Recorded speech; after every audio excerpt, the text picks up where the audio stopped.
नमस्कार, स्वागत है आप सभी का। हम पत्र लेखन टॉपिक का अध्ययन कर रहे हैं, जिसके अंतर्गत प्रीवियस वीडियो में पार्ट 1 में हमने पत्र लेखन क्या होता है, पत्र लेखन का महत्व, अच्छे पत्र की विशेषताएं, औपचारिक पत्र, अनौपचारिक पत्र, सरकारी पत्र, अर्ध सरकारी पत्र, इसके अलावा अधिसूचना, पारिपत्र क्या है, तो इन सभी के विषय में डिस्कस किया था।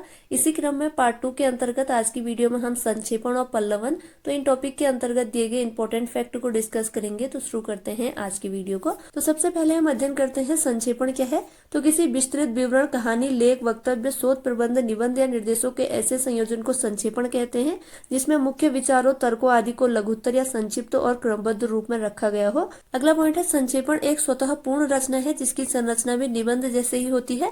अगला पॉइंट है डॉक्टर वासुदेव नंदन प्रसाद के अनुसार संक्षेपण बड़े ग्रंथ का संक्षिप्त संस्करण, बड़ी मूर्ति का लघु अंकन और बड़े चित्र का छोटा चित्रण है। अगला पॉइंट है संक्षेपण की आवश्यकता कार्यालय, वाणिज्य, पत्रकारिता आदि क्षेत्रों में पड़ती है। नेक्स्ट है संक्षेपण की विशेषता है। तो संक्षेपण स्वतः पूर्ण होना चाहिए। संक्षेपण करते समय इस बात का ध्यान अवश्य रखना चाहिए कि लेख का मूल भाव नष्ट न होने पाए। अगला पॉइंट है संक्षिप्तता संप्रेषण का एक प्रधान गुण है। संप्रेषण सामान्यतः मूल पाठ के 1/3 शब्दों में होना चाहिए। अगला पॉइंट है संक्षेपण की भाषा सरल और परिष्कृत होनी चाहिए। इसमें समास बहुल एवं अलंकृत भाषा के प्रयोग से बचना चाहिए। अगला पॉइंट है संक्षेपण में भाव और भाषा की शुद्धता होनी चाहिए, अर्थात भाव मूल संदर्भ के अनुकूल एवं भाषा व्याकरण के अनुसार होनी चाहिए। अगला पॉइंट है संक्षेपण की भाषा में प्रवाह एवं क्रमबद्धता होनी चाहिए। नेक्स्ट है संक्षेपण के नियम। तो संक्षेपण के दौरान कुछ महत्वपूर्ण बिंदुओं को ध्यान में रखना चाहिए। पहला है संक्षेपण करते समय सर्वप्रथम मूल पाठ या विषय वस्तु को एकाधिक बार ध्यानपूर्वक पढ़ लेना चाहिए, जिससे मूल पाठ का भावार्थ समझ में आ जाएगा। हमें तब तक संक्षेपण लिखना प्रारंभ नहीं करना चाहिए जब तक कि मूल विषय का भावार्थ समझ में न आ जाए। अगला पॉइंट है मूल पाठ को पढ़ने के बाद महत्वपूर्ण शब्दों, वाक्यों तथा वाक्य खंडों को रेखांकित कर लिया जाना चाहिए। रेखांकित करते समय इस बात पर विशेष ध्यान देना चाहिए कि मूल विषय से संबंधित कोई भी महत्वपूर्ण अंश छूटने न पाए। अगला टॉपिक है पल्लवन। तो इसे विस्तारण, भाव विस्तारण या भाव पल्लवन आदि नामों से जाना जाता है। भाव पल्लवन का अर्थ है किसी भाव का विस्तार करना। अगला पॉइंट है डॉक्टर वासुदेव नंदन प्रसाद के अनुसार किसी सुगठित एवं गुम्फित विचार अथवा भाव के विस्तार को पल्लवन कहते हैं।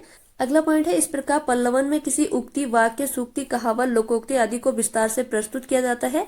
इनके विस्तार की आवश्यकता तभी पड़ती है जब मूल भाव संक्षिप्त, सघन या जटिल हो। अगला पॉइंट है पल्लवन संक्षेपण एवं सारांश लेखन का उल्टा यानी विपरीत धर्मी होता है। नेक्स्ट है पल्लवन के कुछ सामान्य नियम। तो पल्लवन से पूर्व मूल अवतरण के वाक्य, लोकोक्ति, कहावत एवं सूक्ति को अच्छी तरह से पढ़ना चाहिए ताकि उसके संपूर्ण भाव को अच्छे से समझा जा सके।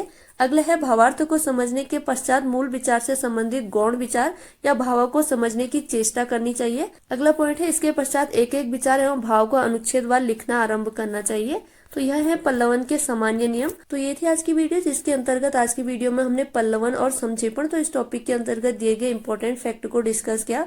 उम्मीद है आगामी प्रतियोगी परीक्षाओं में आपके लिए वीडियो जरूर हेल्पफुल होगी।